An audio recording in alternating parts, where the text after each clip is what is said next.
ꯑꯍꯥꯟꯕꯃꯛꯇꯗ ꯊꯧꯔꯝ ꯑꯁꯤꯕꯨ ꯁꯔꯨꯛ ꯌꯥꯕꯤꯔꯤꯕ ꯄꯨꯝꯅꯃꯛꯄꯨ ꯇꯔꯥꯝ ꯅꯣꯛꯆꯔꯤ ꯁꯟꯇꯣꯛꯆꯔꯤꯕ ꯊꯧꯔꯝ ꯇꯦꯂꯦꯟ ꯍꯟ ꯊꯧꯔꯝ ꯑꯁꯤꯗ ꯁꯤꯖꯤꯟꯅꯖꯔꯤꯕ ꯅꯝꯕꯔ 7005 707808 ꯑꯃꯨꯛꯀ ꯍꯟꯅ 7005 707808 ꯗ ꯀꯣꯜ ꯇꯧꯕꯤꯗꯨꯅ ꯑꯗꯣꯝꯗ ꯂꯩꯕꯤꯕ ꯇꯦꯂꯦꯟꯠꯁꯤꯡ ꯎꯠꯄꯤꯌꯨ ꯂꯣꯏꯅꯅ ꯉꯁꯤꯒꯤ ꯀꯣꯂꯔꯁꯤꯡꯅ ꯌꯥꯔꯤꯃꯈꯩ ꯏꯁꯩ ꯁꯛꯄꯤꯔꯛꯇꯅꯕ ꯍꯥꯏꯖꯔꯤ ꯏꯁꯩ ꯇꯉꯥꯏ ꯐꯗꯅ ꯍꯥꯏꯇꯥꯔꯦ ꯏꯁꯩ ꯁꯛꯄꯒꯤ ꯄꯨꯡꯖꯥꯁꯨ ꯄꯨꯡꯒꯥꯏ ꯑꯃꯒꯤ ꯃꯇꯨꯡꯗ ꯁꯣꯏꯗꯅ ꯄꯤꯖꯔꯛꯀꯦ ꯀꯣꯜꯁꯦ ꯃꯨꯟꯅꯔꯦ ꯀꯅꯥꯅꯣ ꯑꯍꯥꯟꯕꯝꯗꯤ ꯋꯦ ꯀꯣꯜ ꯉꯥꯛꯇꯪ ꯄꯥꯏꯕꯤꯁꯤ ꯊꯥꯒꯠꯆꯔꯤ ꯊꯧꯔꯝ ꯁꯔꯨꯛ ꯌꯥꯕꯤꯔꯛꯄ ꯄꯨꯝꯅꯃꯛꯄꯨ ꯉꯁꯤꯒꯤ ꯊꯧꯔꯝ ꯑꯁꯤꯗ ꯇꯣꯉꯥꯟ ꯇꯣꯉꯥꯟꯕ ꯄ꯭ꯂꯦꯠꯐꯣꯔꯝꯁꯤꯡꯗ 90.0 Wahong radio Manipur online radio ꯈꯨꯠꯁꯦꯝ ꯔꯦꯗꯤꯑꯣ ꯑꯃꯗꯤ ꯊꯧꯔꯝ ꯑꯁꯤꯕꯨ ꯕꯤꯖꯨꯑꯦꯜꯗ ꯁꯔꯨꯛ ꯌꯥꯕꯤꯔꯤꯕ ꯑꯥꯏꯁꯀꯣꯝ home channel 129 YouTube Diamond TV SK go entertainment channel 1070ꯗ ꯊꯧꯔꯝ ꯑꯁꯤꯕꯨ ꯁꯔꯨꯛ ꯌꯥꯕꯤꯔꯤꯕ ꯄꯨꯝꯅꯃꯛꯄꯨ ꯇꯔꯥꯝ ꯅꯣꯛꯆꯕꯒ ꯂꯣꯏꯅꯅ ꯑꯣꯟꯂꯥꯏꯟ ꯁꯥꯐꯝ ꯑꯃꯗꯤ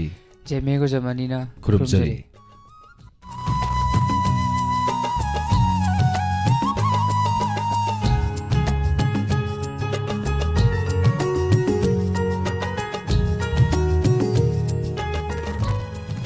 ꯊꯧꯔꯝ ꯑꯁꯤꯒꯤ ꯑꯍꯥꯟꯕ ꯀꯣꯂꯔ ꯀꯅꯥꯅꯣ ꯌꯦꯡꯃꯤꯟꯅꯁꯤ ꯀꯣꯂꯔ ꯈꯨꯗꯤꯡꯃꯛꯅ ꯃꯤꯅꯤꯠ 3ꯗꯒꯤ ꯍꯦꯟꯅ ꯃꯇꯝ ꯂꯧꯕꯤꯗꯅꯕ ꯍꯥꯏꯖꯔꯤ ꯇꯣꯏꯅ ꯐꯪꯕꯤꯈ꯭ꯔꯕ ꯏꯆꯤꯜ ꯏꯅꯥꯎ ꯃꯔꯨꯞ ꯃꯄꯥꯡꯁꯤꯡꯅ ꯇꯣꯏꯅ ꯐꯪꯖꯗꯕ ꯀꯣꯜꯗꯤ ꯊꯧꯔꯝꯗꯤ ꯁꯔꯨꯛ ꯌꯥꯕꯤꯕ ꯑꯗꯨꯒ ꯀꯣꯜ ꯇꯣꯏꯅ ꯐꯪꯗꯕꯁꯤꯡꯗ ꯄꯨꯡꯒꯥꯏ ꯑꯃ ꯈꯨꯗꯣꯡꯆꯥꯕ ꯄꯤꯃꯤꯟꯅꯁꯤ ꯍꯜꯂꯣ ꯍꯜꯂꯣ ꯇꯔꯥꯝ ꯅꯣꯛꯆꯔꯤ ꯃꯤꯡ ꯑꯃꯗꯤ ꯂꯩꯐꯝ ꯍꯥꯏꯕꯤꯁꯤ ꯌꯥꯏꯔꯤꯄꯣꯛꯄ ꯏꯆꯜ ꯂꯥꯎꯗ ꯁ꯭ꯄꯤꯀꯔ ꯊꯥꯕꯤꯕ꯭ꯔꯣ ꯐꯣꯟ ꯊꯥꯗꯤ ꯑꯣꯀꯦ ꯃꯤꯡꯗꯣ ꯑꯃꯨꯛꯇꯪ ꯍꯟꯕꯤꯌꯨ ꯌꯥꯔꯤꯄꯣꯛꯇꯒꯤ ꯂꯩꯕꯤ ꯊꯥꯒꯠꯆꯔꯤ ꯂꯩꯕꯤ ꯀꯔꯤ ꯍꯣꯠꯅꯕꯤꯔꯤꯒꯦ ꯀꯩꯁꯨ ꯍꯣꯠꯅꯗꯦ ꯊꯧꯔꯝꯁꯦ 90.0 ꯋꯥꯍꯣꯡ ꯔꯦꯗꯤꯑꯣꯗ ꯊꯧꯔꯝ ꯁꯔꯨꯛ ꯌꯥꯕꯤꯔꯤꯔꯣ ꯑꯣꯀꯦ ꯉꯁꯤꯒꯤ ꯊꯧꯔꯝ ꯁꯟꯗꯣꯛꯆꯔꯤꯕ ꯊꯧꯔꯝ ꯇꯦꯂꯦꯟ ꯍꯟ ꯊꯧꯔꯝ ꯑꯁꯤꯗ ꯀꯔꯤ ꯎꯠꯄꯤꯒꯅꯤ ꯁꯨꯝ ꯗꯥꯏꯂꯣꯛ ꯈꯨꯗꯣꯜ ꯇꯝꯕꯤꯁꯤ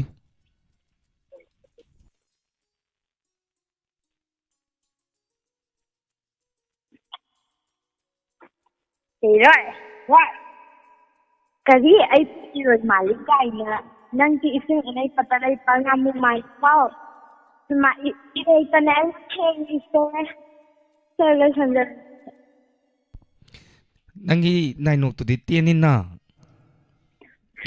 ꯍꯩꯇ꯭ꯔꯦ ꯃꯈꯥ ꯌꯥꯝ ꯐꯖꯕ ꯗꯥꯏꯂꯣꯛꯅꯤ ꯍꯥꯏꯇꯥꯔꯦꯅꯦ ꯏꯆꯜꯅ ꯄꯤꯔꯛꯏꯁꯦ ꯊꯥꯒꯠꯆꯔꯤ ꯉꯁꯤꯒꯤ ꯊꯧꯔꯝ ꯑꯁꯤꯗ ꯑꯍꯥꯟꯕ ꯀꯣꯂꯔ ꯑꯣꯏꯕꯤꯗꯨꯅ ꯏꯆꯜꯅ ꯐꯖꯕ ꯗꯥꯏꯂꯣꯛ ꯑꯃ ꯁꯟꯗꯣꯛꯄꯤꯔꯛꯄ ꯍꯥꯏꯅꯤꯡꯉꯥꯏ ꯂꯩꯇꯅ ꯊꯥꯒꯠꯆꯔꯤ ꯊꯝꯖꯔꯒꯦ ꯁꯥꯕꯤꯇ꯭ꯔꯤ ꯊꯣꯛꯆꯣꯝ ꯏꯕꯦꯝꯆꯥ ꯅꯤꯡꯊꯧꯖꯝ ꯄꯔꯅꯦꯁꯣꯔꯤ ꯂꯧꯔꯦꯝꯕꯝ ꯊꯥꯒꯠꯆꯔꯤ ꯊꯧꯔꯝ ꯁꯔꯨꯛ ꯌꯥꯕꯤꯔꯛꯄ ꯃꯊꯪꯒꯤ ꯀꯣꯂꯔꯗ ꯑꯃꯨꯛ ꯈꯨꯗꯣꯡꯆꯥꯕ ꯄꯤꯖꯒꯦ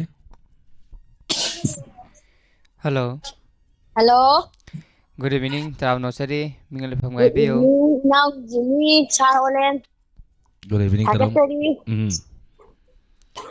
ꯀꯩ ꯃꯊꯦꯜ ꯆꯥꯕꯤꯔꯒꯦ ꯃꯦꯗꯥꯝ ꯉꯁꯤꯁꯤꯕꯨ ꯑꯣ ꯆꯥꯛꯇꯤ ꯆꯥꯗꯔꯤꯌꯦ ꯆꯥꯛꯄꯨꯗꯤ ꯂꯣꯏꯔꯦ ꯀꯩ ꯃꯊꯦꯜꯅ ꯊꯣꯡꯕꯤꯒꯦ ꯑꯣ ꯉꯁꯤꯗꯤꯅꯦ ꯏꯟꯖꯥꯡꯁꯦ ꯌꯦꯔꯨꯝ ꯑꯣꯏꯅ ꯊꯣꯡꯉꯒꯦꯅ ꯌꯦꯔꯨꯝ ꯊꯣꯡꯉꯦ ꯑꯗꯣ ꯉꯁꯤꯒꯤ ꯇꯦꯂꯦꯟ ꯄ꯭ꯔꯣꯒꯥꯝꯁꯤꯗ ꯀꯔꯤ ꯄꯤꯗꯣꯏꯅꯣ ꯑꯁ ꯉꯁꯤꯒꯤ ꯇꯦꯂꯦꯟ ꯍꯟꯒꯤ ꯄ꯭ꯔꯣꯒꯥꯝꯁꯤꯗꯅꯦ ꯑꯩꯈꯣꯏꯒꯤ ꯑꯍꯜ ꯑꯃꯈꯛꯅ ꯏꯁꯩ ꯇꯝꯕꯤꯕꯒꯤ ꯃꯇꯥꯡ ꯈꯛꯇꯪ ꯇꯧꯖꯔꯛꯀꯦꯕ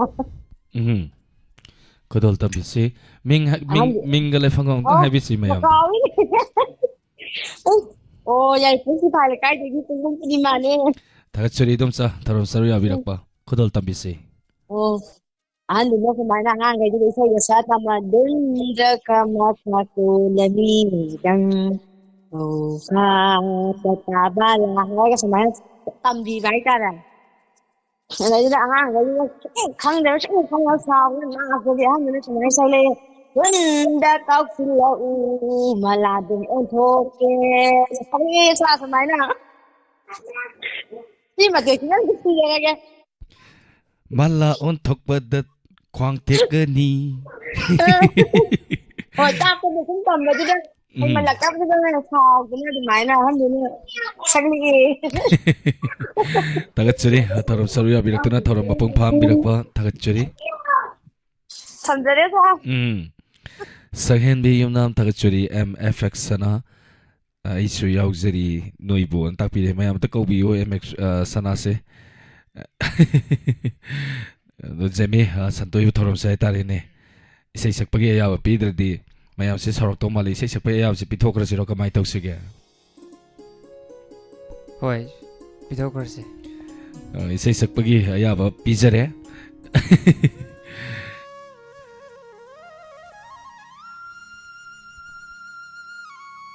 ꯍꯤꯗꯥꯟꯃꯌꯨꯝ ꯅꯤꯀꯤ ꯊꯥꯒꯠꯆꯔꯤ ꯁꯥꯕꯤꯇ꯭ꯔꯤ ꯊꯣꯛꯆꯣꯝ ꯏꯕꯦꯝꯁꯥ ꯅꯤꯡꯊꯧꯖꯝ ꯊꯥꯒꯠꯆꯔꯤ ꯄꯔꯅꯦꯁꯣꯔꯤ ꯂꯧꯔꯦꯝꯕꯝ ꯁꯪꯍꯦꯟꯕꯤ ꯌꯨꯝꯅꯥꯝ ꯊꯥꯒꯠꯆꯔꯤ ꯊꯧꯔꯝ ꯁꯔꯨ ꯌꯥꯕꯤꯔꯛꯄ ꯁꯟꯇꯣꯛꯆꯔꯤꯕ ꯊꯧꯔꯝ ꯑꯁꯤꯗ ꯁꯔꯨ ꯌꯥꯕꯤꯔꯤꯕ ꯄꯨꯝꯅꯃꯛꯄꯨꯁꯨ ꯑꯃꯨꯛꯀ ꯍꯟꯅ ꯇꯔꯥꯝ ꯅꯣꯛꯆꯔꯤ ꯏꯁꯩ ꯑꯃ ꯈꯨꯗꯣꯜ ꯇꯝꯁꯤꯅꯦꯀꯣ ꯏꯅꯥꯎ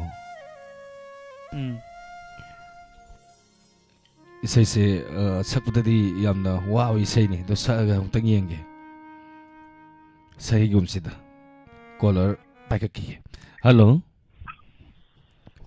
ꯍꯜꯂꯣ ꯍꯜꯂꯣ ꯍꯜꯂꯣ ꯇꯥꯕꯤꯔꯕꯣ ꯃꯤꯡ ꯑꯃꯗꯤ ꯂꯩꯐꯝ ꯍꯥꯏꯕꯤꯁꯤ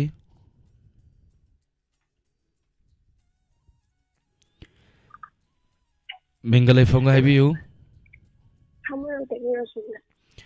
ꯇꯔꯥꯝ ꯅꯣꯛꯆꯔꯤ ꯔꯣꯁꯤꯕꯤꯅ ꯏꯆꯜ ꯀꯔꯤ ꯃꯊꯦꯜ ꯆꯥꯕꯤꯔꯒꯦ ꯏꯆꯜ ꯏꯔꯣꯟꯕ ꯆꯥꯔꯦ ꯗꯥꯎꯅꯦ ꯏꯆꯜ ꯉꯁꯤꯒꯤ ꯁꯟꯇꯣꯛꯏꯕ ꯊꯧꯔꯝ ꯑꯁꯤꯗ ꯏꯆꯜꯒꯤ ꯀꯔꯤ ꯇꯦꯂꯦꯟ ꯎꯠꯄꯤꯒꯅꯤ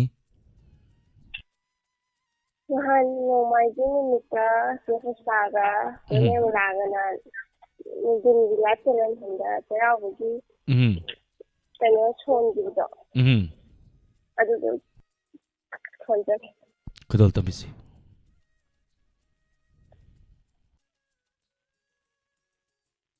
ꯂꯃꯥꯕ ꯇꯨꯝꯃꯥꯕ ꯂꯝꯁꯦꯟꯕ ꯇꯨꯁꯦꯟꯕ ꯀꯨꯝꯁꯥꯅ ꯀꯨꯝꯂꯤꯛꯂꯥꯏ ꯍꯅꯨ ꯀꯣꯛꯆꯥꯎ ꯍꯅꯨ ꯂꯩꯈꯝ ꯍꯅꯨ ꯀꯨꯝ ꯂꯤꯛꯂꯥꯏ ꯈꯨꯟꯊꯥꯍꯟꯕ ꯍꯩ ꯍꯌꯥ ꯍꯦ ꯍꯌꯥ ꯍꯦ ꯀꯨꯝꯁꯤ ꯆꯍꯤ ꯑꯁꯤꯒꯤ ꯇꯔꯥꯅꯤꯊꯣꯏ ꯃꯊꯦꯜ ꯁꯦꯝꯗꯨꯅ ꯏꯉꯨ ꯈꯨꯔꯨꯝꯅꯈꯣꯏꯒꯤ ꯃꯐꯝꯗ ꯉꯝꯖꯕ ꯈꯔꯗꯪ ꯀꯠꯆꯔꯤ ꯈꯨꯄꯤ ꯈꯨꯅꯥꯎ ꯁꯣꯛꯅ ꯈꯨꯗꯝ ꯈꯣꯏꯇꯥꯅ ꯍꯥꯕꯤꯌꯨꯀꯣ ꯀꯨꯝꯁꯤ ꯆꯍꯤ ꯑꯁꯤꯗ ꯏꯃꯨꯡ ꯑꯁꯤꯗ ꯂꯥꯛꯀꯗꯕ ꯑꯋꯥ ꯑꯅꯥ ꯃꯤꯀꯞ ꯃꯤꯔꯥꯎꯈꯣꯜ ꯇꯥꯏꯕꯪꯅꯗꯤ ꯈꯪꯖꯗꯕ ꯂꯥꯟꯐꯝ ꯀꯌꯥꯗꯨ ꯉꯥꯛꯊꯣꯛꯄꯤꯌꯨ ꯆꯤꯟꯗꯥꯏꯕꯤꯔꯝꯃꯨ ꯂꯩꯇꯥꯏꯕꯤꯔꯝꯃꯨ ꯆꯤꯡꯀꯣꯛꯄꯤꯔꯝꯃꯨ ꯂꯥꯏꯀꯣꯛꯄꯤꯔꯝꯃꯨ ꯀꯞꯌꯥꯡꯕ ꯇꯛꯌꯥꯡꯕ ꯅꯨꯡꯉꯥꯏ ꯌꯥꯏꯐꯅ ꯄꯥꯟꯕ ꯆꯩꯔꯥꯎ ꯐꯅ ꯋꯥꯠꯄ ꯅꯃꯨ ꯐꯣꯡꯅ ꯌꯦꯠꯄ ꯄꯦꯠ ꯐꯤꯔꯥꯡ ꯊꯦꯠꯄ ꯅꯨꯡꯉꯥꯏ ꯌꯥꯏꯐꯅ ꯄꯥꯟꯕ ꯄꯤꯅꯕꯤꯔꯝꯃු ꯍꯦ ꯍꯌꯥ ꯍꯦ ꯍꯌꯥ ꯍꯦ ꯍꯌꯥ ꯂꯩꯖꯔꯒꯦ ꯗꯥꯎꯅꯦ ꯌꯥꯝ ꯐꯖꯕ ꯍꯥꯏꯇꯥꯔꯦꯅꯦ ꯇꯦꯂꯦꯟ ꯑꯃ ꯎꯠꯄꯤꯔꯦ ꯏꯆꯜꯅ ꯊꯧꯔꯝ ꯑꯁꯤꯕꯨ ꯃꯄꯨꯡ ꯐꯥꯍꯟꯕꯤꯔꯛꯄꯒꯤꯗꯃꯛꯇ ꯏꯆꯟꯕꯨ ꯊꯥꯒꯠꯆꯔꯤ ꯊꯧꯔꯝ ꯑꯁꯤꯒꯤ ꯃꯈꯥ ꯇꯥꯔꯛꯄ ꯀꯣꯂꯔ ꯂꯧꯈꯠꯆꯒꯦ ꯏꯕꯦꯝ ꯒꯨꯔꯨꯃꯌꯨꯝ ꯃꯃꯥ ꯏꯕꯦꯝꯍꯜ ꯊꯥꯒꯠꯆꯔꯤ ꯄꯔꯃꯦꯁꯣꯔꯤ ꯂꯧꯔꯦꯝꯕꯝ ꯇꯤꯚꯤꯗ ꯌꯦꯡꯖꯔꯤ ꯇꯥꯛꯄꯤꯔꯤ ꯇꯤꯚꯤꯗꯗꯤ ꯃꯥꯏ ꯌꯥꯝ ꯄꯥꯝꯗꯧ ꯃꯥꯜꯂꯦ ꯑꯩꯈꯣꯏꯅꯤꯁꯦꯀꯣ ꯃꯥꯏ ꯉꯥꯛꯇ ꯆꯣꯡꯊꯣꯛꯑ ꯂꯩꯔꯝꯕ꯭ꯔꯥꯁꯨ ꯈꯪꯄꯣꯠꯇꯦꯗ ꯃꯊꯪꯒꯤ ꯀꯣꯂꯔ ꯂꯧꯈꯠꯆꯒꯦ ꯍꯜꯂꯣ ꯍꯦꯜꯂꯣ ꯒꯨꯗ ꯏꯚꯤꯅꯤꯡ ꯇꯔꯥꯝ ꯅꯣꯛꯆꯔꯤ ꯃꯤꯡ ꯂꯩꯐꯝꯒ ꯍꯥꯏꯕꯤꯌꯨ ꯃꯈꯥꯗꯒꯤ ꯕꯦꯝꯕꯤꯁꯣꯔ ꯏꯃꯥ ꯀꯩ ꯃꯊꯦꯜ ꯆꯥꯕꯤꯔꯒꯦ ꯑꯣ ꯆꯥꯕꯗꯤ ꯊꯣꯡꯉꯤ ꯏꯃꯥ ꯉꯥ ꯃꯆꯥ ꯊꯣꯡꯉꯤ ꯀꯩ ꯃꯊꯦꯜꯒ ꯊꯣꯡꯕꯤꯒꯦ ꯉꯁꯤꯁꯤꯕꯨ ꯉꯥ ꯃꯆꯥ ꯑꯣꯏꯅ ꯇꯧꯔꯦ ꯑꯩꯅ ꯍꯥꯏꯔꯛꯀꯅꯤ ꯈꯟꯕꯒ ꯑꯗꯨꯝ ꯍꯥꯏꯔꯛꯏ ꯏꯃꯥꯁꯦ ꯉꯥ ꯌꯥꯝ ꯆꯥꯒꯟꯕꯅꯤ ꯆꯥꯒꯜꯂꯤ ꯉꯥꯗꯤ ꯈꯔ ꯆꯥꯒꯜꯂꯤ ꯂꯩꯗꯤ ꯂꯩꯇꯕ ꯏꯃꯥ ꯑꯗꯨ ꯃꯔꯨ ꯆꯦꯛꯁꯜꯂꯨ ꯊꯥꯒꯠꯆꯔꯤ ꯏꯃꯥ ꯉꯁꯤꯒꯤ ꯇꯦꯂꯦꯟꯁꯤꯗ ꯀꯔꯤ ꯄꯤꯗꯣꯏꯅꯣ ꯏꯃꯥ ꯏꯁꯩ ꯑꯃꯇꯪ ꯁꯛꯆꯔꯛꯀꯦ ꯈꯨꯗꯣꯜ ꯇꯝꯕꯤꯁꯤ ꯏꯃꯥ ꯍꯧꯖꯔꯛꯑꯣꯔꯣ ꯍꯧꯕꯤꯔꯁꯤ ꯆꯤꯡꯊꯥꯕ ꯅꯠꯇꯦ ꯑꯩꯒꯤ ꯏꯁꯩ ꯑꯋꯥꯕ ꯅꯠꯇꯦ ꯑꯩꯒꯤ ꯄꯨꯟꯁꯤ ꯅꯣꯛꯆꯕ ꯉꯝꯖꯗꯦ ꯊꯋꯥꯏ ꯇꯥꯅ ꯆꯤꯡꯊꯥꯕ ꯅꯠꯇꯦ ꯑꯩꯒꯤ ꯏꯁꯩ ꯑꯋꯥꯕ ꯅꯠꯇꯦ ꯑꯩꯒꯤ ꯄꯨꯟꯁꯤ ꯅꯨꯡꯗꯝꯕ ꯃꯥꯅ ꯇꯦꯡ ꯂꯦꯡ ꯂꯦꯡ ꯂꯦꯡ ꯅꯨꯡꯗꯝꯕ ꯃꯥꯅ ꯇꯥꯌꯣꯅ ꯇꯝꯈ꯭ꯔꯕ ꯑꯣꯏꯁꯅꯨ ꯃꯁꯤꯅ ꯀꯅꯥꯒꯤ ꯌꯥꯏꯐꯕ ꯎꯜꯂꯝꯕ ꯄꯨꯝꯕ ꯇꯠꯂꯝꯂꯦ ꯂꯩꯖꯕ ꯄꯨꯝꯕ ꯀꯠꯊꯣꯛꯂꯝꯂꯦ ꯆꯤꯡꯈꯥꯕ ꯅꯠꯇꯦ ꯑꯩꯒꯤ ꯏꯁꯩ ꯑꯋꯥꯕ ꯅꯠꯇꯦ ꯑꯩꯒꯤ ꯄꯨꯟꯁꯤ ꯑꯩꯒꯤ 이세이 ꯑꯩꯒꯤ ꯋꯥꯈꯜ ꯄꯤꯟꯈ꯭ꯔꯁꯅꯨ ꯍꯥꯡꯂ ꯃꯥꯂꯪꯗ ꯁꯛꯂꯒꯦ 이세이 ꯂꯦꯞꯄ ꯂꯩꯇꯅ ꯇꯝꯂꯒꯦ ꯍꯤꯡꯕ ꯅꯣꯛꯅ ꯅꯣꯛꯅ ꯆꯤꯡꯈꯥꯕ ꯅꯠꯇꯦ ꯑꯩꯒꯤ 이세이 ꯑꯋꯥꯕ ꯅꯠꯇꯦ ꯑꯩꯒꯤ ꯄꯨꯟꯁꯤ ꯏꯆꯥꯅꯤ ꯁꯤꯒ ꯁꯨꯝ ꯂꯣꯏꯁꯤꯜꯂꯒꯦ ꯁꯣꯏꯔꯤꯕ ꯈꯣꯠꯂꯤꯕ ꯀꯔꯤꯝ ꯃꯐꯝ ꯃꯔꯥꯡ ꯈꯪꯗ꯭ꯔꯦ ꯁꯣꯏꯗꯦ ꯏꯃꯥ ꯌꯥꯝ ꯐꯖꯅ ꯈꯨꯗꯣꯜ ꯇꯝꯕꯤꯔꯛꯏ ꯌꯥꯝ ꯐꯖꯈ꯭ꯔꯦ ꯏꯃꯥꯒꯤ ꯏꯁꯩꯁꯤꯗ ꯏꯆꯦ ꯃꯕꯦꯝ ꯀꯛꯆꯤꯡ ꯃꯌꯥꯝꯅ ꯍꯥꯏꯇꯥꯔꯦ ꯈꯨꯕꯥ ꯍꯧꯅ ꯀꯣꯕꯤꯔꯛꯏ ꯏꯃꯥꯒꯤꯗꯃꯛꯇ ꯇꯥꯕꯤꯔꯤꯕꯁꯤꯡꯅ ꯊꯥꯒꯠꯄꯤꯔꯛꯏ ꯏꯆꯥꯅꯤꯁꯨ ꯊꯥꯒꯠꯆꯔꯤ ꯃꯌꯥꯝꯕꯨ ꯊꯝꯖꯔꯒꯦ ꯊꯥꯒꯠꯆꯔꯤ ꯏꯃꯥ ꯊꯥꯒꯠꯆꯔꯤ. ꯊꯧꯔꯝ ꯁꯔꯨꯛ ꯌꯥꯕꯤꯔꯛꯄ ꯏꯆꯦ ꯃꯕꯦꯝ ꯀꯛꯆꯤꯡ ꯊꯥꯒꯠꯆꯔꯤ MF ꯁꯅꯥ ꯀꯣꯜ ꯑꯃꯐꯥꯎ ꯐꯪꯗ꯭ꯔꯤ ꯀꯣꯜ ꯐꯪꯕꯒ ꯏꯁꯩꯁꯦ ꯄꯨꯛꯀꯠꯂꯒ ꯁꯛꯀꯅꯤ ꯉꯝꯖꯔꯣꯏ ꯉꯝꯖꯔꯣꯏ ꯑꯃꯗꯒꯤ ꯍꯦꯟꯅ ꯁꯛꯆꯕ ꯌꯥꯔꯣꯏ ꯑꯅꯀꯣ hello hello Hello, good evening, sir. Good evening ꯇꯔꯥꯝ ꯅꯣꯛꯆꯔꯤ ꯃꯤꯡ ꯑꯃꯗꯤ ꯂꯩꯐꯝ ꯍꯥꯏꯕꯤꯁꯤ Je Kachin Khunjai Naure Mabe. ꯇꯔꯥꯝ ꯅꯣꯛꯆꯔꯤ ꯏꯆꯦ ꯀꯔꯤ ꯃꯊꯦꯜ ꯊꯣꯡꯕꯤꯔꯒꯦ Hawai Chap some song Oina Twongera. ꯁꯟꯇꯣꯛꯆꯔꯤꯕ ꯊꯧꯔꯝ ꯇꯦꯂꯦꯟ ꯍꯟ ꯊꯧꯔꯝ ꯑꯁꯤꯗ ꯀꯔꯤ ꯎꯠꯄꯤꯒꯅꯤ Filamisai Matiam the Sasarke. ꯈꯨꯗꯣꯜ ꯇꯝꯕꯤꯁꯤ Howjara. Um Hang Howdena Surapano. Hang Howdena Surapanong Lata. Tikla Chatil Amada. Tukina Kinong Jududa Ay Nang Ay. Hang Howdena Surapano. Hang Howdena Surapanong Lata. Tikla Chatil Amada. Tukina Kinong Jududa Ay Nang Ay. Hang Howdena Surapano. Tikla Chatil Asitu Inna. Labuk Lamang Yatamya Koiruchi. Lairang Atana Chatpalay Konda. Loy Naidanung Chiwari Saruchi. Tikla Chatil Asitu Inna. Labuk Lamang Yatamya Koiruchi. Lairang Atana Chatpalay Konda. Loy Naidanung Chiwari Saruchi. Hang Howdena Surapano. Hang Howdena Surapanong Lakta. Tikla Chatil Amada. Tukina Kinong Jududa Nang Ay. Hang Howdena Surapano. Nangitamoyda Huliba Mihul. Mihunduna Pauri Aigitamoyda Sudangdang. Nangitamoyda Huliba Mihul. Mihunduna Pauri Aigitamoyda Sudangdang. Mihul Anigi Haurapam. Mihul Anigi Tinapam. Nangi Aigi Tamoyda Ni As. Hang Howdena Surapano. Hang Howdena Surapano Lata. piklaba satil amada tuminaki nung jududa ay nang ay hanghauda na surapanong. Hello, sir. Matamsiga yam sanawi isay ni kanghawda na surakpan noong. Yam fazana kudul tambirak re isay na thoro masibu mapungpahan birak pa. Tagatchari. Oh, itwa mo siya hay later na siya na sakas na. Tagatchari thoro saruya birak pa. Oh, thanks. Gayatri Herom Santibala Tinguzam Taurem Pramo Rita Kundrakpam Hemam Vidya Tagatchari Mama Ivamhal Tagatchari Tharam Saruya Birakpa Tauram Masigi Maka Tarakpa Caller Kanano Yaminase. Hello. Hello. Tam Nokseri Mingal FM Gaibiyo. Phone tawjaraibay Kasamthongdagi Panechuri.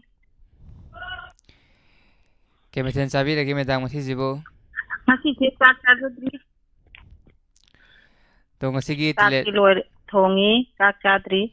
Kari Mathian Thongbiragi se. Iromba champulongga tawi. Iche Tauram se TV de yengira. TV da tu yengi. Dagi phone jumarang ta thari. Tagatchari. Kari utpi gani ngasigi Santok Sari Batalan Han Tauram Masida. Dialogue mati lang khutang tawjarake. Kudul tabi.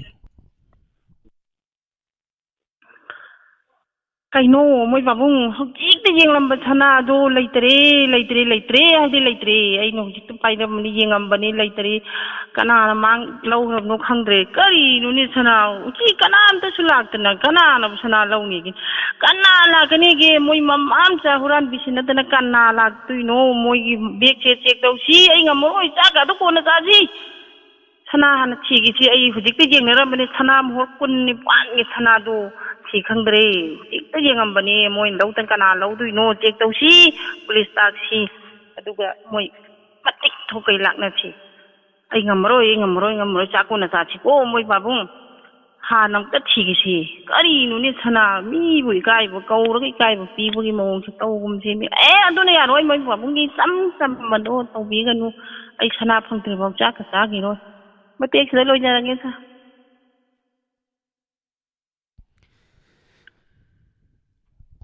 Yam Pazagre, Domsagi, Amat Subito Inspector Tayay Dagi Haitari, Narangi, Wari Dagi, Lotorapa Matika Vani dialogue se. Yam Pazana Mun Natabi Hining later Tagachari, Karino ni Mama. Nang na yum sida Kauraga Migon di Kai Piri Siboga, Highway Matang Haitari Nico. Yam Nuksirapa Duga Narangi, Inspector Tayagi Warida, Mama do Haitare, Mama Sabi, do Yam the Farakado Malaga. Loirak pada yam sak na solution giba asidi inspector tayay ngay minasi asigi wari soidro nungay gani kari wara page haitare ngarang sana hurali hurande haibna chingba police ko gani haibna chingba laikre makatar pa kari wara page duye minasi tagatsari inspector tayay munna tabiba thank you tagatsari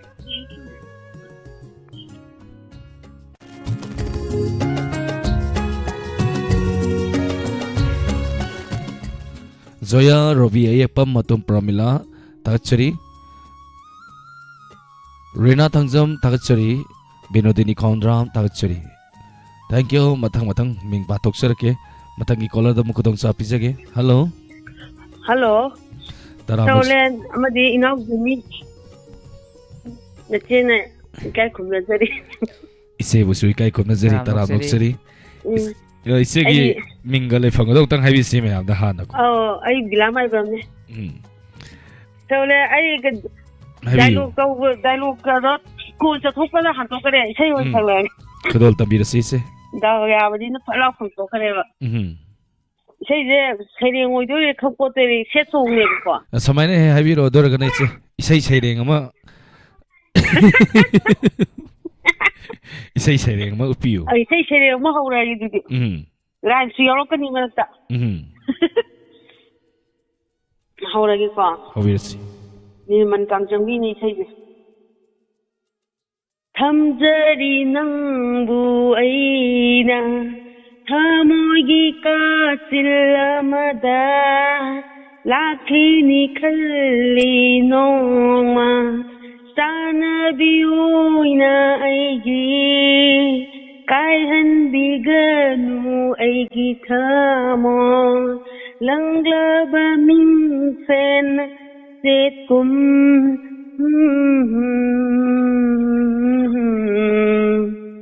You're my heart, you're my soul, you're my everything, you're my only one. Nangna noppa mi kuding, nangna tatpa kong tang kuding, nangna noppa mi kuding, nangna tatpa kong tang kuding, yengzabani aigi sanabi oina khanduna. Oina khanduna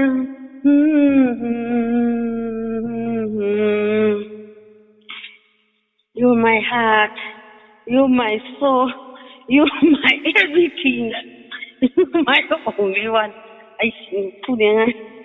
Hondoke khanki siva sanavi nangina funda hondoke Kalli nungsiva sanavi nangina funda hongdoglunu nungsi nangi na funda ikaiva pirakadara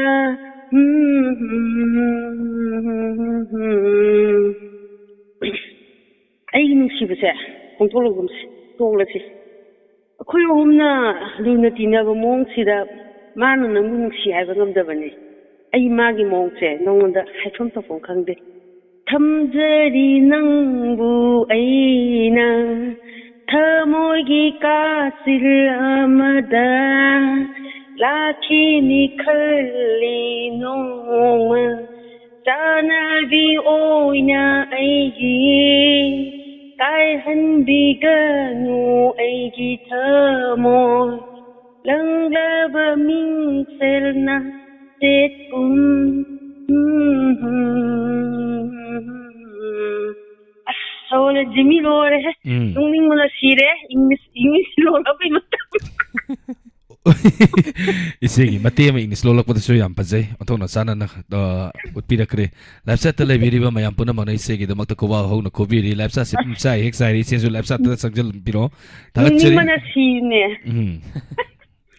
ꯊꯥꯒꯠꯆꯔꯤ ꯁꯣꯜꯂꯦ ꯏꯅꯥꯎꯁꯤꯡꯗꯤ ꯊꯝꯃꯒꯦ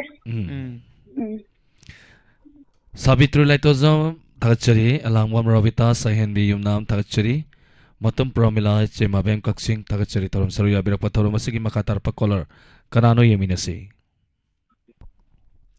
Hello. Hello, Rita, ni Rita. Taram Noksari. Thank you. Mingale Funga Habisi, Ming Habire, Imakari Matel Savirage. Tunggu koyo Imarita ni. Atu saja di sa dai tau ye. Kari Matel Tombirage ma. Bangga Hawaii Bangga Tombiri ye. Hai ma dadi yam hawa matel ni Imakari Utpido no ngasigi telen han thorum sida. Kainomta hana haija hoge. Hayeng serau numita lakani hairambado. Santido makong naraga layba. Oh, ima aduna ko na sana si.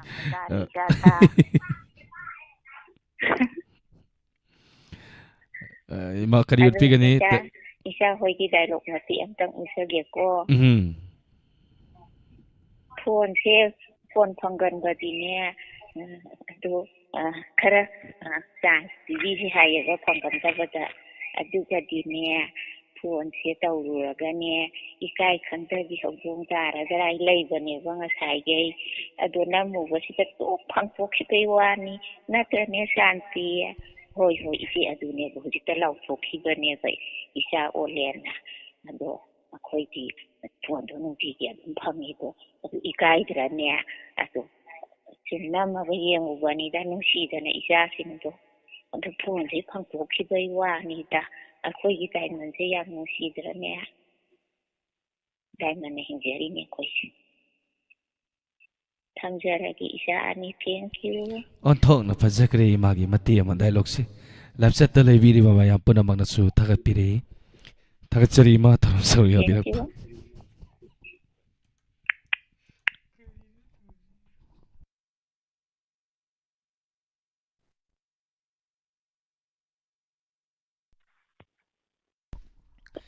Hello.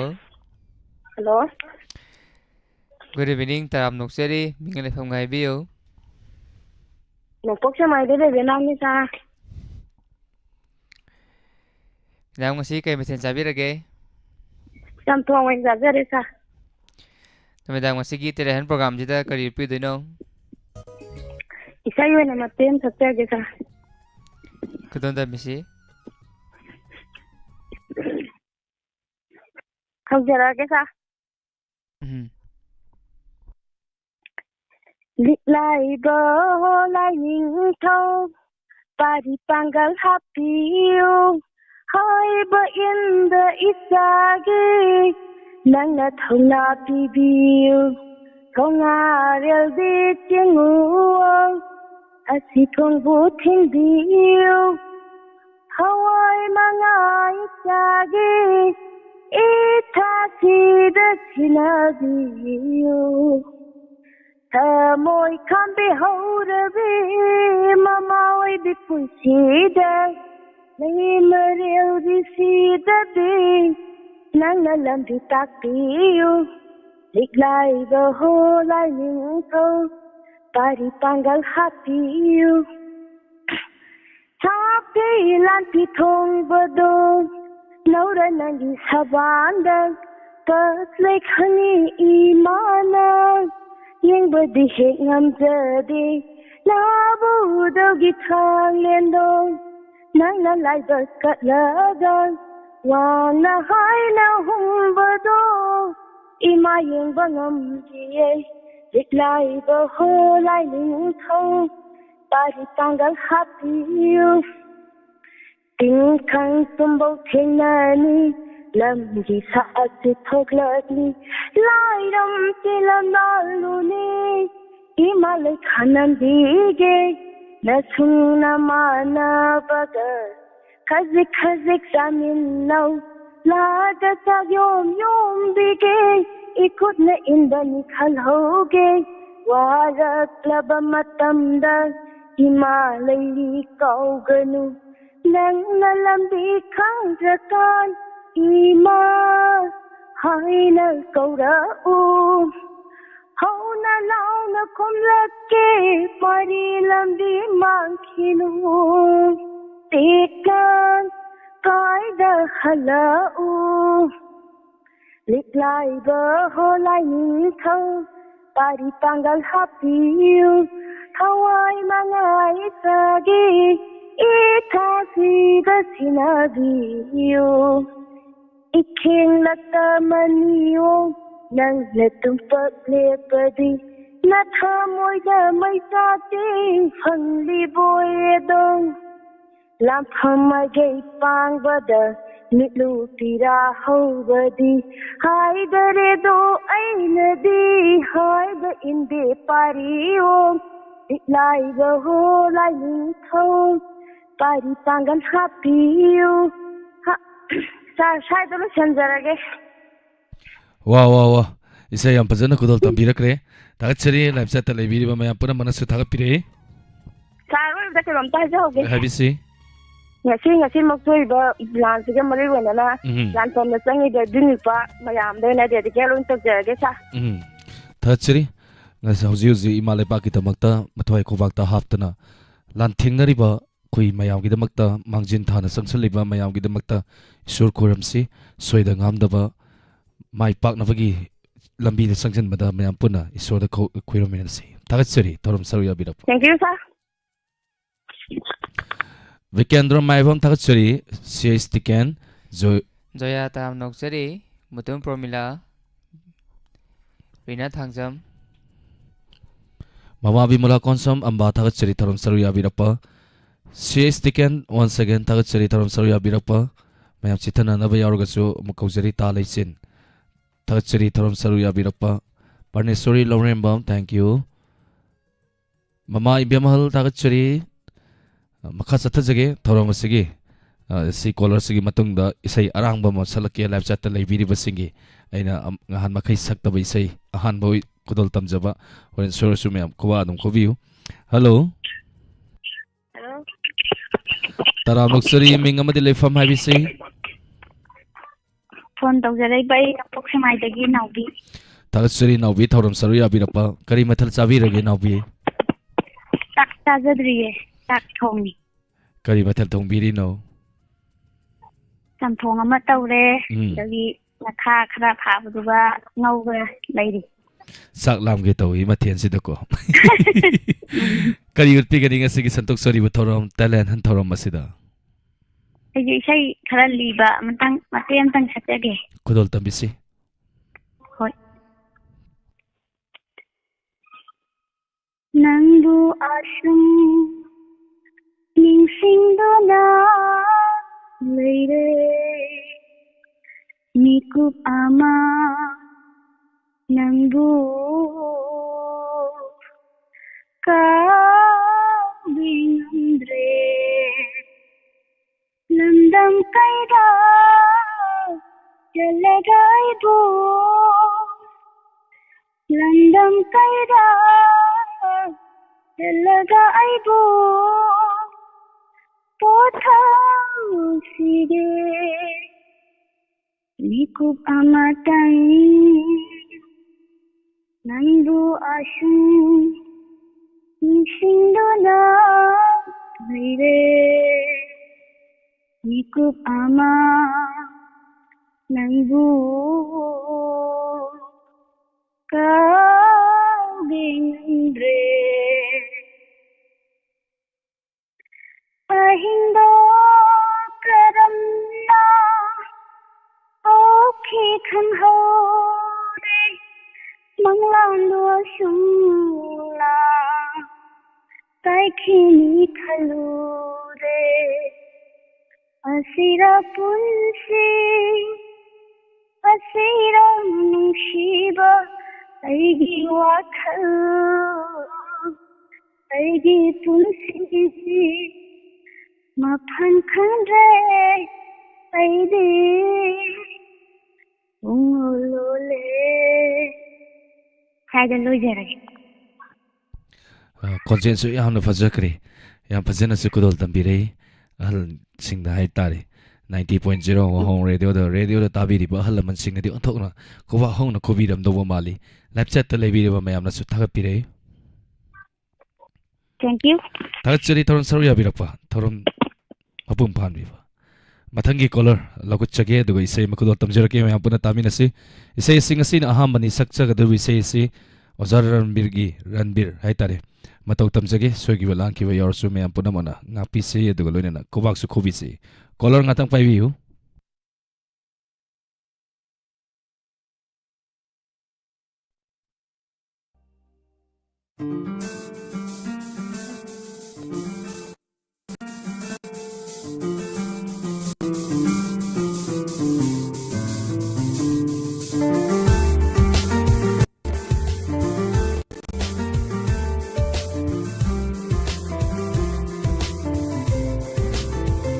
Wangang debi nangina toda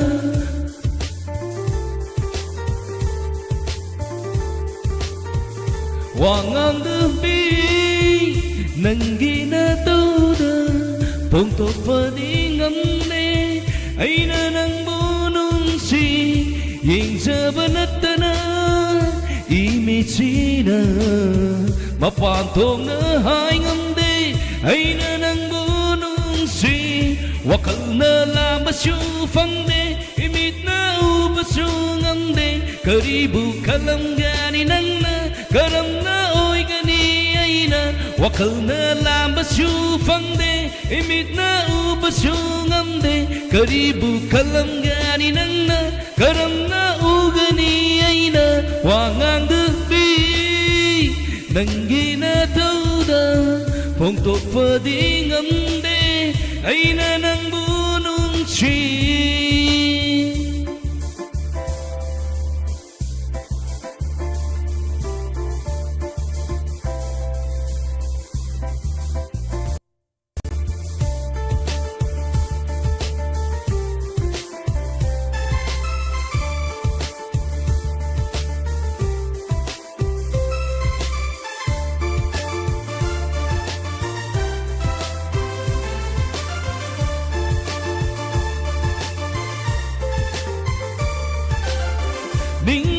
소이르비 ನಂ기 마이 통드 다리바눈 시기 마음이도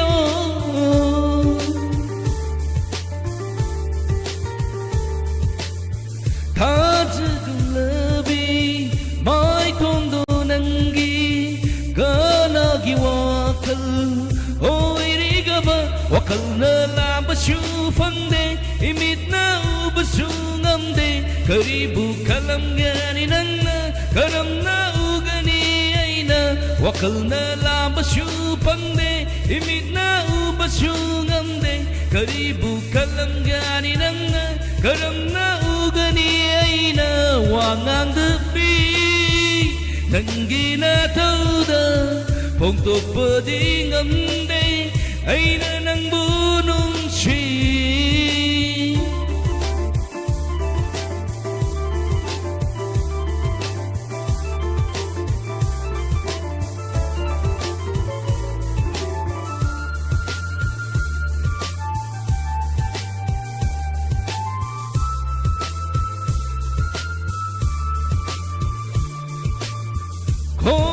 hali ay putatana mikukuding ng buubada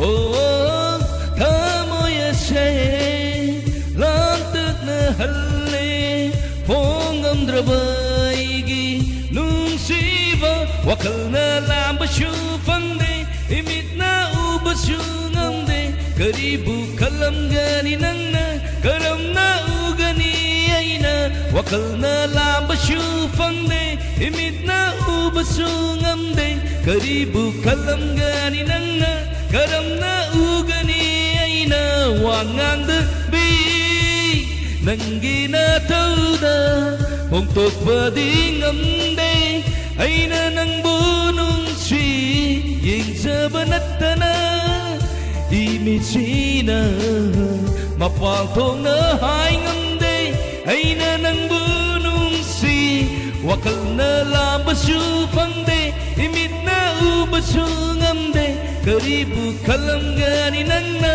karam na ugani ay na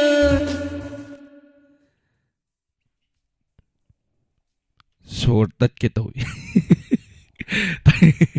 tagat-sari thank you may pada muna tagat pinagpa ani nga ditan tagat-sari mayam gi mayam no kuba pinagpa mayam si ming loy na panjarege panamapuhalen sapam na ani nga ditan tagat-sabag loy na kurumjari thank you puning tagat pinagpa kita magta makasatava caller lokot sage hello Hello, Jajimi. Taram Nokseri. Sar ole nama di Jajimi bu ikai kumna bu utari ai ulo lai ram lai kai dahi tilo tamalai chang. tagat-sari idom sa toron saruyar pinagpa idom sa kari matel sa birage Matian Jadri ye. kari tong birage idom sa Asam ba tau re asam ba. idom sa nga sisi kara nairakadaw man kare daw tong na Nay yora nay dawra di khangdre. Taura khangani. Khuanga khangani do. ko nga kangani idom sa gi talent upirasi angak pani hai tare idom sa gi talent ko Hoi gi hoi haura ge ko. Akoi ge sar gi maton ba tam jage. sar gi Yum thang na bagi to. Yam pam bai tare mai dialogue to. Dai khara. Da taura ke. o ai khange phatta bi sarakadore hobirasi Khangidana. Aina da yadradi. Aigi athing mathaptam du uhan batare khangan batare. Kayam kuina makhoi na ikoi ga yum thang na daga laiba angam ga dori ba. Makhoi gumbana chu is. Aina he singna bado. He khabat to on thoi da ko. He chanupa. He chanupa. Chanupa kamen. Namagi apam da chigi mayokta nang na laida ko. Is. Mapado sida ngangshan na ramaga ne. Ay di yay mapalawi. Kay na mukhay na ngangam maga luhong ba tatkre ne te. Kari tunatung ba natiya ba. Mapalaw ba mamalaw ba hay badu. Giyang ba tare. Mapalaw na gana mamana tumpo ka tare. Mapa ꯃꯥꯅ ꯃꯍꯧꯁꯥ ꯏꯔꯥꯡ ꯍꯦꯛ ꯇꯧꯔꯛꯄ ꯃꯇꯝꯗ ꯃꯃꯥ ꯑꯩꯅ ꯆꯨꯝꯊꯣꯛꯄ ꯇꯥꯔꯦꯗꯅ ꯃꯄꯥ ꯍꯥꯛꯇꯛꯇ ꯑꯩꯅ ꯆꯨꯝꯊꯣꯛꯈꯤꯕꯒꯨꯝ ꯃꯆꯥ ꯍꯥꯛꯇꯛ ꯑꯁꯤꯗꯁꯨ ꯃꯃꯥꯏ ꯂꯩꯔꯒ ꯈꯨꯁ ꯂꯩꯔꯒ ꯇꯧꯕ ꯇꯥꯕꯅꯤ ꯃꯁꯤꯗꯩꯗꯅꯦ ꯃꯥꯅꯅꯦ ꯌꯨꯝꯊꯛꯁꯤꯗ ꯀꯥꯈꯠꯂꯒ ꯏꯁꯩꯁꯦ ꯁꯨ ꯇꯥꯅ ꯆꯤꯡꯗꯅ ꯍꯦ ꯒꯥꯏꯅ ꯍꯦ ꯍꯥꯏꯕꯒꯤꯅꯦ ꯑꯥꯔꯊ ꯂꯩꯔꯝꯃꯦꯕ ꯅꯨꯡꯗ ꯉꯪꯁꯅꯨ ꯍꯣꯔꯦꯟ ꯍꯦꯛ ꯉꯪꯉꯛꯄꯗꯅꯦ ꯌꯨꯝꯊꯛꯁꯤꯗꯅꯦ ꯑꯩꯅꯅꯦ ꯅꯨꯡꯁꯦ ꯂꯪꯈꯠꯀꯗꯧꯔꯤꯕꯅꯤ ꯑꯗꯨꯗꯨ ꯌꯥꯔꯣꯏꯅꯦ ꯌꯨꯝꯊꯛꯁꯤꯁꯨꯅꯦ ꯕꯤꯜꯗꯤꯡꯅꯤꯅ ꯌꯥꯔꯣꯏꯕ ꯌꯦꯡꯕ ꯇꯥꯔꯦꯕ ꯍꯦ ꯉꯥꯟꯊꯣꯏ ꯀꯥꯏ ꯆꯠꯂꯨꯒꯦꯕ ꯀꯩꯅꯣ ꯑꯥꯗꯒꯤ ꯂꯥꯎꯔꯒ ꯉꯥꯡꯉꯛꯏꯗꯨꯕꯣ ꯀꯩꯅꯣ ꯑꯩ ꯊꯕꯛ ꯑꯃ ꯆꯠꯂꯨꯕꯅꯤ ꯐꯣꯟꯗ ꯃꯦꯁꯦꯖ ꯊꯥꯔꯛꯀꯦ ꯃꯦꯁꯦꯖ ꯌꯥꯔꯣꯏ ꯀꯣꯜ ꯇꯧꯔꯛꯑꯣ ꯌꯥꯔꯣꯏ ꯏꯃꯥ ꯍꯣꯏ ꯄꯥꯕꯨꯡ ꯍꯣꯏ ꯂꯩ ꯃꯦꯁꯦꯖ ꯊꯥꯔꯛꯀꯦ ꯍꯣꯔꯦꯟ ꯃꯦꯁꯦꯖ ꯍꯦ ꯆꯪꯈ꯭ꯔꯦꯅꯦ ꯉꯥꯟꯊꯣꯏ ꯉꯁꯤ ꯁꯨꯝ ꯆꯥꯛꯄꯁꯦ ꯁꯨꯝ ꯍꯦꯜꯂꯛ ꯈꯣꯏꯗꯧ ꯁꯥꯎꯒꯠꯂꯛꯇꯅꯅꯦ ꯃꯤꯅ ꯅꯨꯡꯁꯤ ꯍꯥꯏꯕꯁꯨ ꯄꯥꯎꯈꯨꯝ ꯄꯤꯗꯕ ꯈꯪꯉꯦ ꯏꯁꯩ ꯁꯛꯆꯟꯒꯦꯕ ला la la la la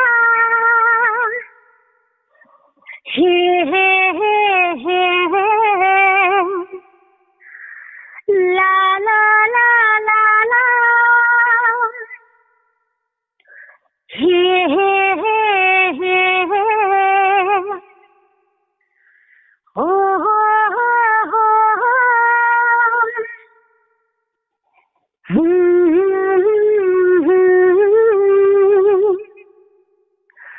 La la la la la he he he he la la la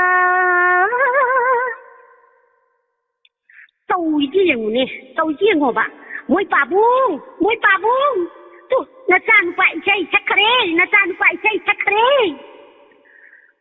ꯐꯖꯩꯗꯅ ꯑꯁꯤꯗꯤ ꯃꯣꯏ ꯍꯧꯖꯤꯛꯀꯥꯟꯒꯤ ꯑꯦꯜꯕꯝ ꯍꯥꯏꯕ꯭ꯔꯥ ꯑꯗꯨ ꯐꯣꯡꯕꯕꯨ ꯌꯥꯅꯤ ꯐꯖꯗꯔꯅꯦ ꯁꯦ ꯃꯣꯏ ꯄꯥꯕꯨꯡꯅꯗꯤꯅꯦ ꯐꯖꯩ ꯍꯥꯏꯔꯤ ꯏꯁꯩꯁꯦ ꯀꯔꯤꯒꯤ ꯁꯛꯂꯤꯕꯅꯣ ꯌꯥꯆꯪꯂꯛꯄꯁꯤꯗ ꯑꯁꯣꯝꯗ ꯂꯩꯔꯤꯕꯗꯣ ꯇꯥꯅꯕ ꯇꯧꯔꯤꯕꯅꯦꯕ ꯁꯦ ꯑꯁꯣꯝꯗ ꯂꯩꯔꯤꯕꯗꯣ ꯇꯥꯅꯅꯕ ꯃꯥꯅ ꯇꯧꯔꯤꯁꯦ ꯇꯥꯅꯅꯕ ꯏꯁꯩ ꯁꯛꯑꯗꯤ ꯃꯤ ꯇꯥꯕꯅꯤ ꯀꯩꯅꯣ ꯏꯁꯩ ꯁꯛꯄꯕꯨ ꯃꯤ ꯇꯥꯗꯅꯕ ꯁꯛꯄ ꯍꯥꯏꯕ ꯑꯃ ꯂꯩꯕ꯭ꯔꯣ ꯁꯛꯁꯅꯨꯗ ꯀꯔꯤ ꯇꯧꯋꯦ ꯍꯥꯏꯕꯅꯣ ꯃꯃꯥ ꯃꯣꯏ ꯄꯥꯕꯨꯡꯅꯗꯤꯅꯦ ꯀꯔꯤꯝꯇ ꯈꯪꯗ꯭ꯔꯦꯕ ꯏꯃꯨꯡꯁꯤꯗ ꯇꯧꯔꯤꯕ ꯏꯔꯥꯡꯁꯤ ꯀꯔꯤꯝꯇ ꯈꯪꯗ꯭ꯔꯦꯕ ꯄꯨꯝꯅꯃꯛꯁꯤꯡꯁꯦ ꯀꯥꯏꯔꯛꯀꯗꯧꯔꯤꯕꯅꯦꯕ ꯄꯨꯝꯅꯃꯛꯁꯤꯡꯁꯦ ꯂꯣꯏ ꯀꯥꯏꯔꯛꯀꯗꯧꯔꯤꯕ ꯀꯔꯤꯒꯤ ꯀꯥꯏꯔꯛꯀꯗꯧꯔꯤꯅꯣꯗ ꯍꯩꯃꯥ ꯇꯣꯛꯈ꯭ꯔ ꯃꯥꯜꯂꯤꯅꯦ ꯏꯁꯩ ꯁꯛꯄꯁꯦ ꯇꯣꯛꯈ꯭ꯔ ꯃꯥꯜꯂꯤꯅꯦ ꯇꯣꯛꯇꯁꯅꯨ ꯃꯊꯛꯁꯤꯗꯅꯦ ꯀꯥꯈꯠꯂꯒꯅꯦ ꯂꯥꯟ ꯇꯧꯔꯨꯒꯦ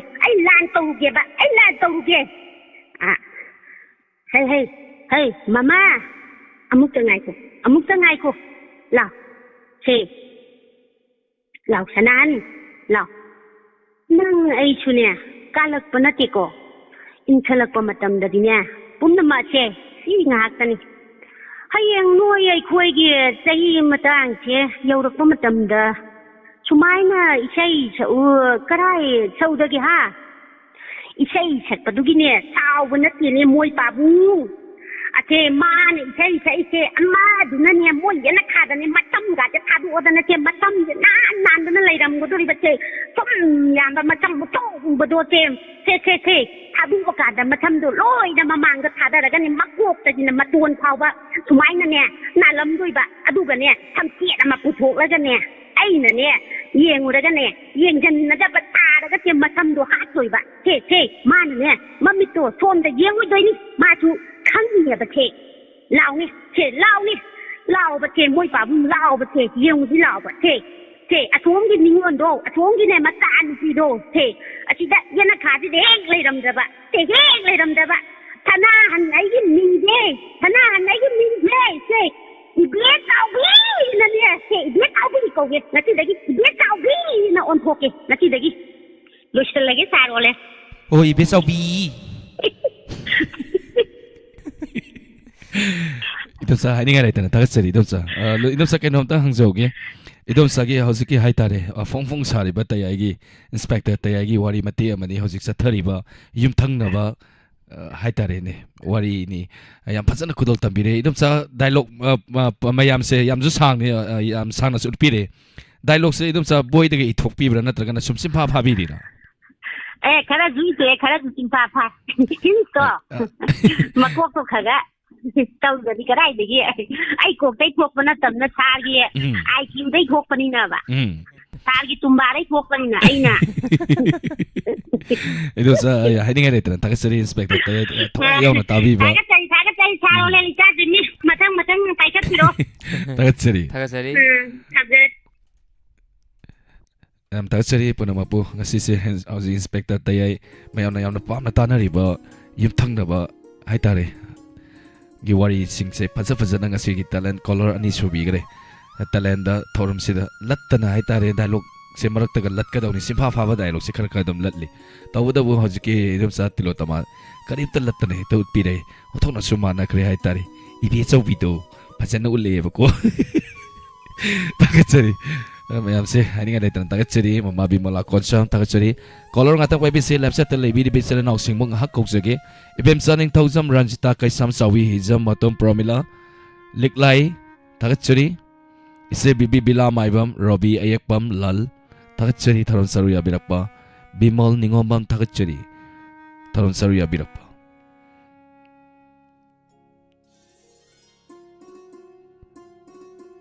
Motum Pomrila once again Nazi Wahangbam Tagachari, Saityaji Tagachari, Toron Saruya Birakpa, Bakandra Maibam Tagachari, Toron Saruya Birakpa, Anurat Arundayanti Food Processing Center, Tagachari, Toron Saruya Birakpa.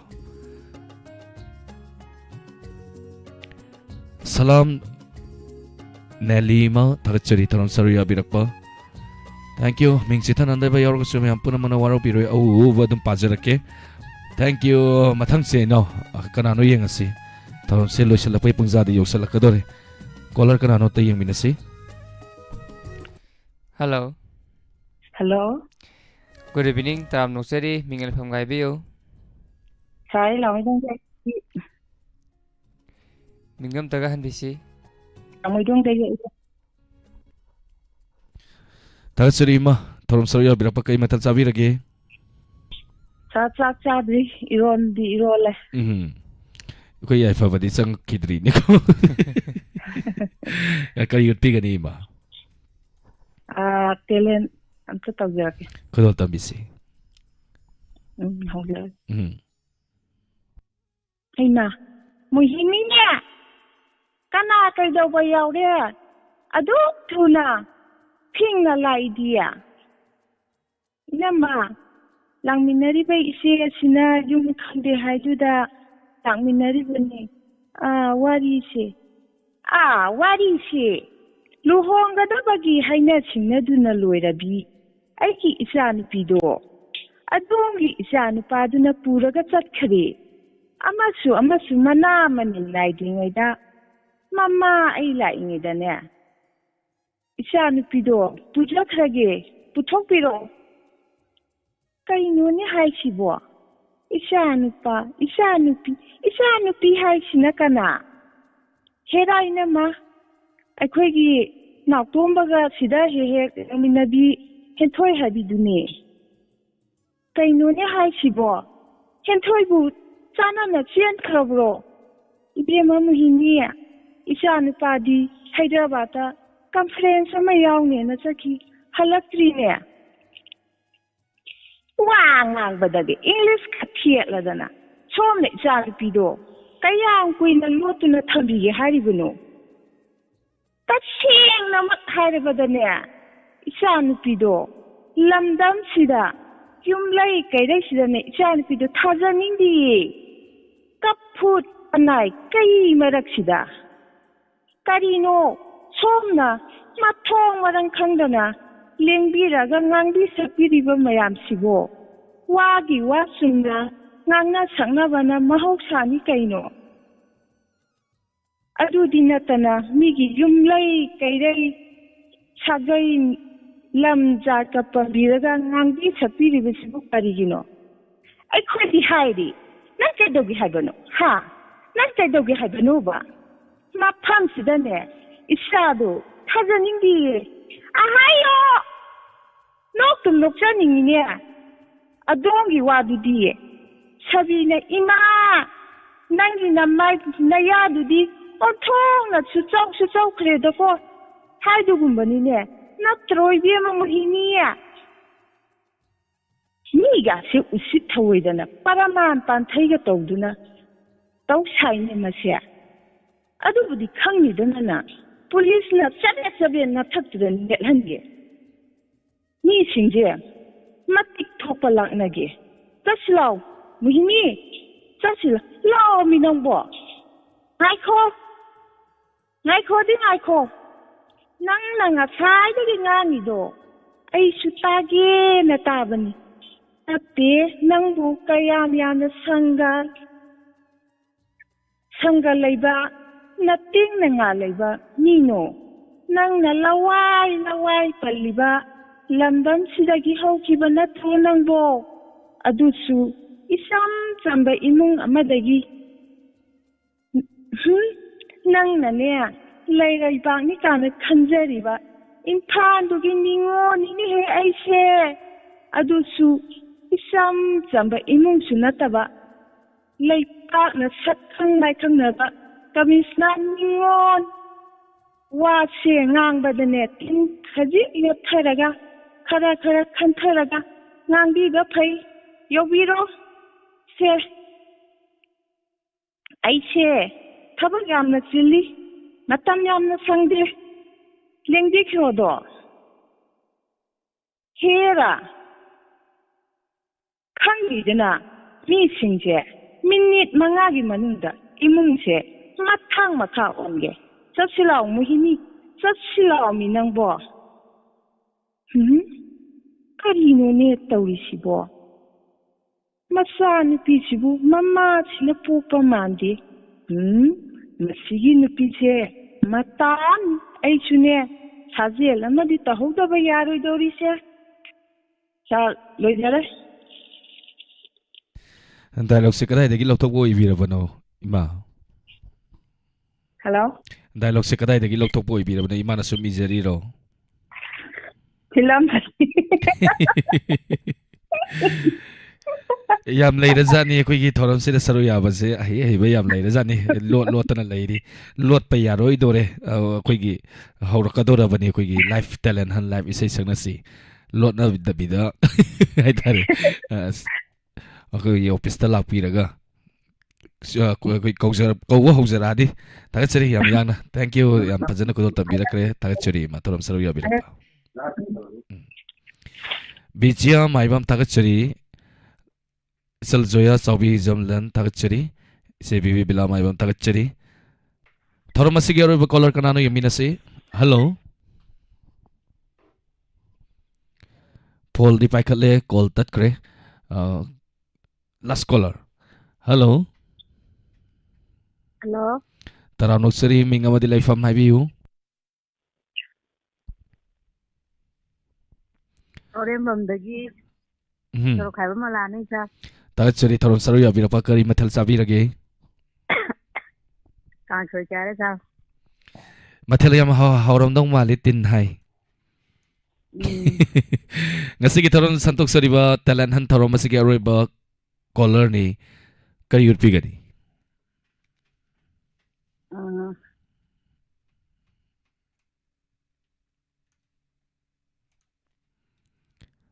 Hello ꯇꯥꯖꯔꯤꯌꯦ ꯀꯔꯤ ꯎꯠꯄꯤꯒꯅꯤ ꯁꯩꯔꯦꯡ ꯏꯕ ꯂꯣꯏꯗꯕ ꯑꯃ ꯂꯩ ꯑꯗꯨ ꯊꯤꯖꯔꯛꯀꯦ ꯈꯨꯗꯣꯜ ꯇꯝꯕꯤꯁꯤ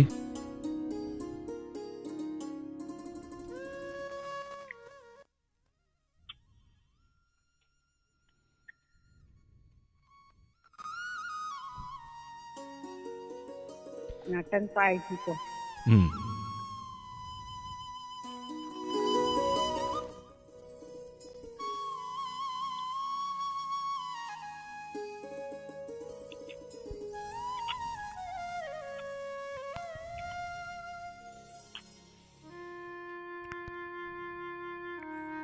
Hello. Hawzarage. Irandam lamle lam Tongdong Taubi lam niti. Lam magi masaigon wahong Taubi kekla le. Khaurak thambi nungsibi. Kekla mana ongjabi. Ikong lamlel lam nungsi wahong Taubi keklao. Nungsi rabi keklao. Nanggi pajabat hathekna. Nanggi pajabat jagoina. Kekna laina hariba. Taibang umba sumlibi. Nungsi rabi keklao. Kaunay nangbu niyamna. Wahong radio. Wahong radio. Lojaraga. Tagachiri. Koigi wahong radio bu saithaba sairing yam phajana ibirakre sairing se ibiba matamda thamoi da kari ga phawraga ibige Yam nungaiba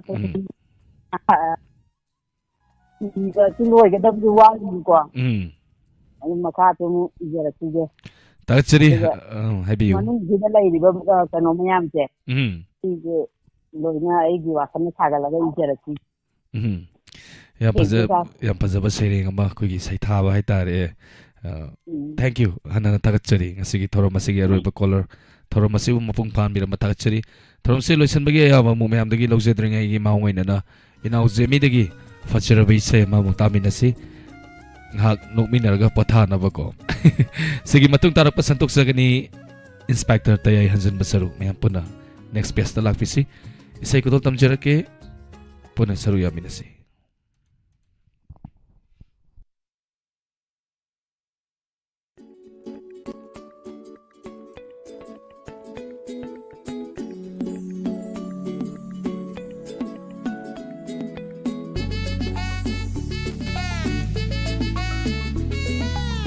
Sima pong puduna nong dambalang ni thamoigi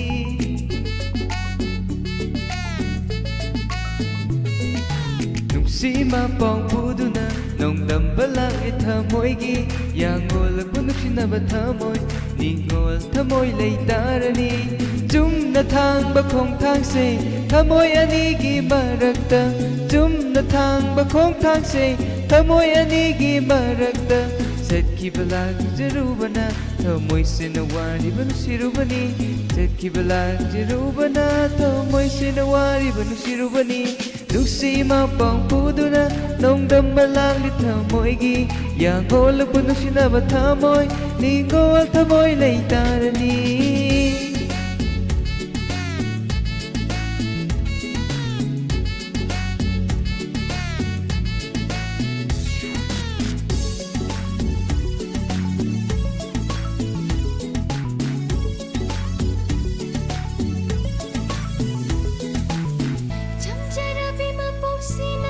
Thamoyda nikalakjaba Pamludin ya laytingi fajaba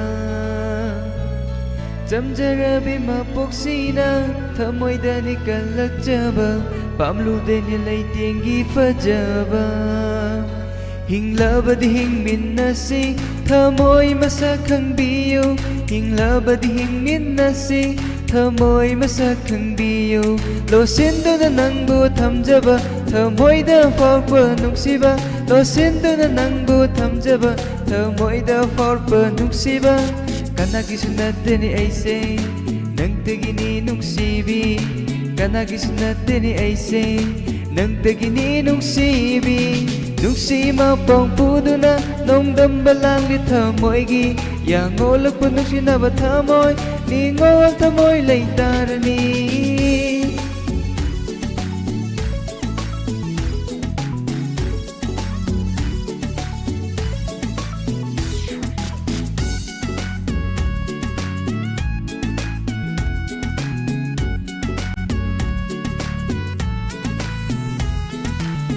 ꯂꯥꯏꯖꯒꯨꯝꯁꯤꯡ ꯂꯕꯤ ꯃꯆꯨ ꯁꯪꯗ꯭ꯔꯤꯕꯤ ꯅꯍꯥꯛꯁꯦ ꯄꯥꯝꯃꯨꯅ ꯊꯝꯖꯕꯅꯤ ꯂꯥꯏꯖꯒꯨꯝꯁꯤꯡ ꯂꯕꯤ ꯃꯆꯨ ꯁꯪꯗ꯭ꯔꯤꯕꯤ ꯅꯍꯥꯛꯁꯦ ꯄꯥꯝꯃꯨꯅ ꯊꯝꯖꯕꯅꯤ ꯊꯃꯣꯏꯅꯨꯡꯗ ꯂꯥꯠꯆꯕꯅꯤ ꯄꯥꯝꯃꯨꯅ ꯊꯝꯖꯕꯅꯤ ꯊꯃꯣꯏꯅꯨꯡꯗ ꯂꯥꯠꯆꯔꯤꯕꯅꯤ ꯅꯤꯡꯉꯣꯜ ꯑꯣꯏꯕꯤ ꯃꯄꯣꯛꯅꯤ ꯅꯨꯡꯁꯤ ꯀꯥꯗ ꯑꯣꯏꯖꯒꯦ ꯅꯤꯡꯉꯣꯜ ꯑꯣꯏꯕꯤ ꯃꯄꯣꯛꯅꯤ ꯅꯨꯡꯁꯤ ꯀꯥꯗ ꯑꯣꯏꯖꯒꯦ ꯊꯥꯡꯁꯤꯟꯈ꯭ꯔꯕ ꯈꯣꯡꯊꯥꯡꯁꯦ ꯅꯪꯇꯒꯤꯅꯤ ꯅꯨꯡꯁꯤꯕ ꯊꯥꯡꯁꯤꯟꯈ꯭ꯔꯕ ꯈꯣꯡꯊꯥꯡꯁꯦ ꯅꯪꯇꯒꯤꯅꯤ ꯅꯨꯡꯁꯤꯕ ꯅꯨꯡꯁꯤ ꯃꯄꯥꯡ ꯄꯨꯗꯨꯅ ꯅꯣꯡꯗꯝꯕ ꯂꯥꯡꯂꯤ ꯊꯃꯣꯏꯗ ꯃꯩꯕꯨ ꯐꯤꯅ ꯀꯨꯞꯇꯨꯅ ꯊꯝꯕꯗꯤ ꯌꯥꯗ꯭ꯔꯦꯗꯣ ꯅꯨꯡꯁꯤ ꯃꯄꯥꯡ ꯄꯨꯗꯨꯅ ꯅꯣꯡꯗꯝꯕ ꯂꯥꯡꯂꯤ ꯊꯃꯣꯏꯒꯤ ꯌꯥꯡꯉꯣꯜꯂꯕꯨ ꯅꯨꯡꯁꯤꯅꯕ ꯊꯃꯣꯏ ꯅꯤꯡꯉꯣꯜ ꯊꯃꯣꯏ ꯂꯩꯇꯥꯔꯅꯤ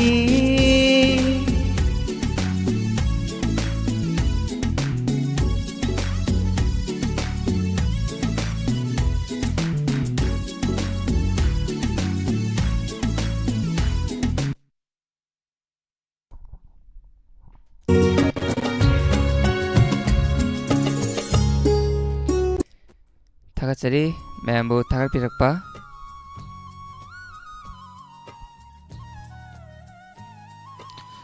다가스리 하나나 ngasi기 santuksariba thorom asida saru yabiriba punamapu Konis 다가스리 란지타 kai samsawi hijam handi laishram yamba salchoya mama ibemal 다가스리 thorom asi tongan ba platform sing 90.0 wahong radio kusem radio manipur online radio madi thorom asi bu visual oina yengbiriba ISCOM home channel 129 YouTube Diamond TV loinana SK Go Entertainment channel 1070 da thorom saru yabiriba punamapu 하이닝아이 레이트나 다그치리 더럼스기 마카 차타자락보다 인스펙터 따야이 어묵 다미네시 더럼 로션마게 야바 로저리 이사이마 쿠돌 탐자라케 어지우직 레박닝바 이사이기 아토이 헨타나바다 타절리베 이사이니 마야나수 이소쿠야미네시 이사이시기 하이타레 가리금바 프라이스 아마탕 로록나바 이소다 카나 타오미네시 이사이 쿠돌 탐자리 마야푸라 타미네시 푸나마푸 미코크라당 마야나기 랍톡사게 Olen sapa mamadi